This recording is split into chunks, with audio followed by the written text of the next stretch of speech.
This is He News. I am Hu Edwards. Congress is locked in a high-stakes standoff as lawmakers struggle to reach an agreement on funding the Department of Homeland Security, with a partial government shutdown now just days away.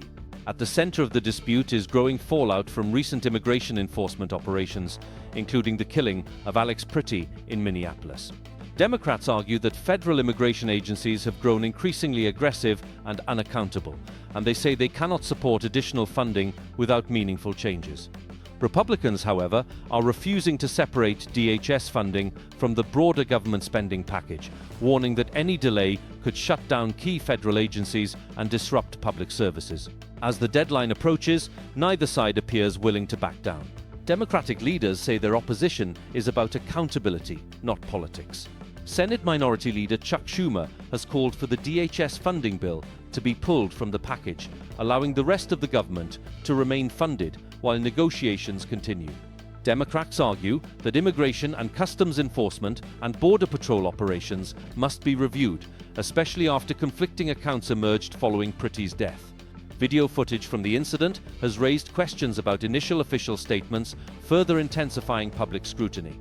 Republicans counter that avoiding a shutdown should be the top priority. Senate Majority Leader John Thune has urged Democrats to clearly outline what changes they want, saying the administration is open to discussions but cannot accept demands that derail funding entirely.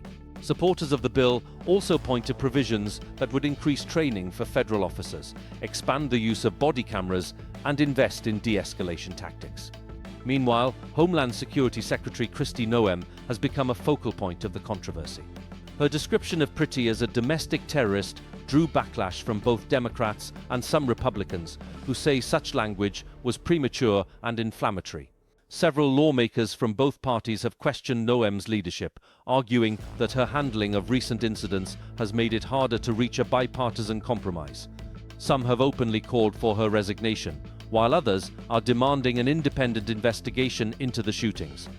Despite the criticism, President Trump has publicly backed Noem, insisting that the border is secure and defending her leadership. At the same time, the administration has taken steps that suggest a shift in tone, including recalling a controversial Border Patrol commander from Minneapolis and dispatching border policy advisor Tom Homan to help stabilize the situation. Tensions on the ground in Minnesota appear to have eased somewhat, but the political fallout continues to ripple through Washington. Adding to the pressure, Democratic leaders in the House have warned that further action could follow if changes are not made. Some have raised the possibility of impeachment proceedings against Noem, further complicating already tense negotiations. With time running out, the path forward remains uncertain. Separating the DHS funding bill would require unanimous support in the Senate, a threshold that appears unlikely. Keeping the package together, however, risks a Democratic blockade that could trigger a partial shutdown by the end of the week. As lawmakers debate strategy, the broader implications are coming into focus.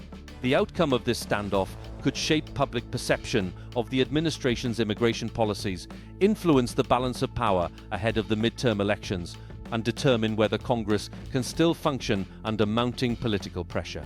For now, Washington remains deadlocked, with millions watching to see whether compromise or confrontation will define the days ahead. Thanks for watching He News.